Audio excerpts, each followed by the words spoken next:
दोस्त ज्योति। भाग 2। उस धुंध में चारों ओर नजर घुमा रहा हूं, पर वो कहीं दिख नहीं रही। कुछ समझ में नहीं आ रहा कि वो इतनी जल्दी कहाँ चली गई। अब उसे बेचैनी से खोज रहा हूं। मुझे ऐसा लग रहा था जैसे उसे एक बार और देख लूं। मेरे मन में बार बार एक यह ख्याल आया कि अगर वह सच में चुड़ैल हुई तो। पर अभी तक तो मैंने यही सुना था कि चुड़ैल बहुत डरावनी होती है और खतरनाक भी। पर इसे देख के तो ऐसा लग रहा था जैसे एक बार देखा है, बार बार देखने की हवस है। अब रात बहुत हो चुकी थी। मैं घर की ओर चल पड़ा, पर एक अजीब सा एहसास मन को हो रहा था जैसे अभी भी मुझ पर कोई नजर रखे हुए है। मन में एक डर सा लग रहा था। थोड़ी दूर चलने के बाद में जोरदार दौड़ लगाया और सीधे घर आकर रुका। मेरी सांसें तेज चल रही थी। मुझे देख मेरी मम्मी ने आगे बढ़कर एक झापड़ लगाया और कहा, पगला गया है, रात में सलिया लिए दौड़ रहा है, कोई चोर समझ के तेरी धुलाई कर देगा। और कौन थी वो?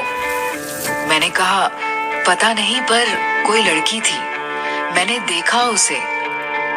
मेरी बहन तपाक से बोल पड़ी, और कौन थी वो? बोला था ना मैंने, चुड़ैल है वो। बहुत डरावनी थी ना, वो आपको डर नहीं लगा क्या?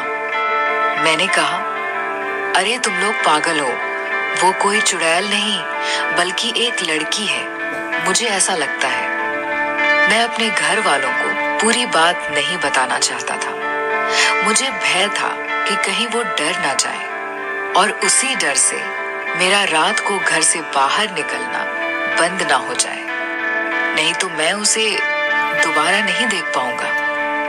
पर रात भर मुझे नींद नहीं आई। उसी का चेहरा बार बार मेरी नजर के सामने छा जाता। उस सुंदरी का चेहरा मानो एक तेज खंजर की तरह मेरे हृदय में समा गई थी। एक हल्का सा मीठा दर्द सीने में उठता और मैं एक लंबी सांस ले लेकर अपने दिल को शांत करता। बड़ी ही अजीब पर मन को लुभाने वाला ख्याल आ रहा था। सुबह का अलार्म बजा और मैं रोज की तरह तैयार होने लगा। मैं जल्दी ही कॉलेज पहुंच गया, पर आज पढ़ने में मन नहीं लग रहा था।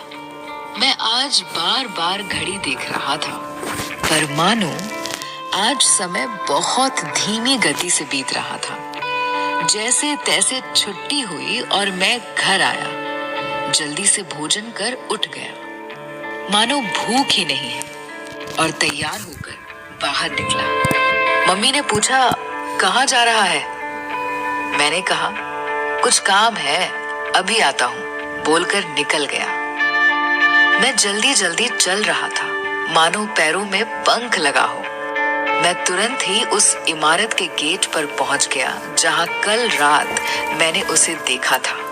चौकीदार मुझे पहचानता था, इसलिए उसने मुझे सलाम किया।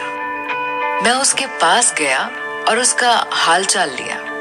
मैंने चौकीदार से पूछा, आप रात में कहाँ थे? मैं कल रात यहीं टहल रहा था, रोड पर, भोजन करने के बाद। मैं उस चौकीदार से उस सुंदरी का भेद चाहता था और इसलिए यह सवाल उससे किया। चौकीदार ने कहा, नहीं, मैं गेट पर नहीं रहता रात को। हमें सख्त चेतावनी दी गई है कि रात में 11 के बाद कोई भी चौकीदार नीचे नहीं आएगा। हमें छत पर रूम दिया है और उसी में रहते हैं। मुझे यह सुनकर बड़ा अचरज हुआ, साथ ही मेरा मन उदास होने लगा, क्योंकि मुझे मेरी बहनों का कहना याद आने लगा। फिर भी मेरा मन नहीं मान रहा था। मुझे लग रहा था वह एक लड़की है जो रात में घूमती है। शायद उसे रात में टहलना पसंद हो। पर डर मुझे भी लग रहा था। पर उसका हसीन चेहरा अभी भी मेरे दिमाग पर छाया हुआ था। मैंने चौकीदार से पूछा कि क्या रात में नीचे कोई नहीं उतरता। उसने कहा, नहीं, कोई नहीं उतरता। मैंने कहा, तुम्हें क्या पता, तुम तो ऊपर कमरे में रहते हो, कोई नीचे आएगा भी तो तुम्हें पता नहीं चलेगा। चौकीदार हंसने लगा और कहने लगा, अरे भाई, मैं रात को सभी विंग के गेट को ताला लगा देता हूँ, तो ना कोई बाहर आ सकता है और ना कोई अंदर जा सकता है। मेन गेट को भी ताला रहता है, इसीलिए कोई बाहर वाला भी अंदर नहीं आ सकता। इस बात पर मैं हंसने लगा और कहा, तुमने सही कहा, कोई नहीं आ सकता। और मैंने मन में ही कहा, इसे क्या पता कि कल रात मैं खुद यहाँ आया था और एक लड़की भी यहाँ थी। इस मूर्ख को क्या पता। अब मैं अपनी घर की ओर चला, क्योंकि मुझे जो जानकारी चाहिए थी मिल गई और अब कोई डर नहीं था कि अगर मैं रात को यहाँ आऊंगा तो मुझे कोई चोर समझ के पकड़ लेगा। मैं खुश था और रात होने का इंतजार करने लगा। रात के 10 बज रहे थे। मैंने मम्मी से कहा, मुझे भूख लगी है, खाना जल्दी लगा दो। मम्मी ने भोजन दिया। मैंने भी तुरंत भोजन कर उठ गया, क्योंकि मुझे तलब किसी और की थी। अब मैं सबके सोने का इंतजार करने लगा। रात के 12:15 हो गए थे और मैंने देखा सब सो रहे हैं। मैं तैयार हुआ। आज सबसे पहले मैंने मुंह धोए, फिर पाउडर लगाया, बालों को भी संवारा। आईने में मैंने अपने आप को देख अपनी तारीफ भी की और लोहे का सलिया हाथ में लेकर दबे पांव घर से निकल पड़ा।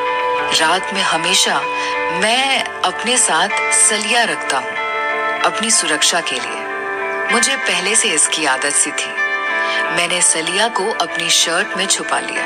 इसके बाद दीवार फांद कर इमारत के पीछे आ गया।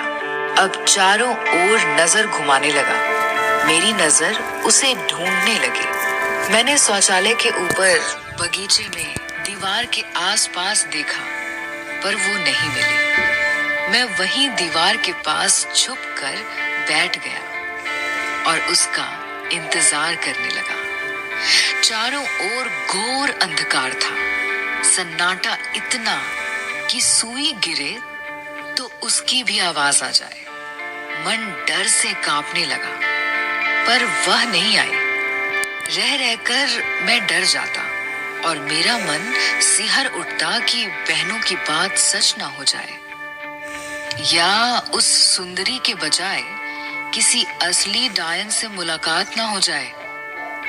मन में डर था, क्योंकि किसी न किसी कारणवश लोग और वो चौकीदार रात में नीचे नहीं आते थे। अब मेरे सब्र और इंतजार का बांध टूटने लगा। काफी समय हो चुका था, लगभग रात के 2 बजे होंगे। मैं जाने के लिए उठ खड़ा हुआ, दीवार की ओर अपने कदम बढ़ाए। मन उदास हो गया था। मैं दीवार फांदने के लिए तैयार हुआ ही था कि एक बहुत प्यारी सी मीठी आवाज मैंने सुनी। इतने इंतजार का क्या लाभ? क्या मुझसे मिले बगैर चले जाओगे? यह सुनकर मेरा रोम रोम खिल उठा। मैं झट से पीछे मुड़ा। कुछ दूर पर ही एक धुंध और उसके बीच प्यारी सी मुस्कान देती हुई वो सुंदरी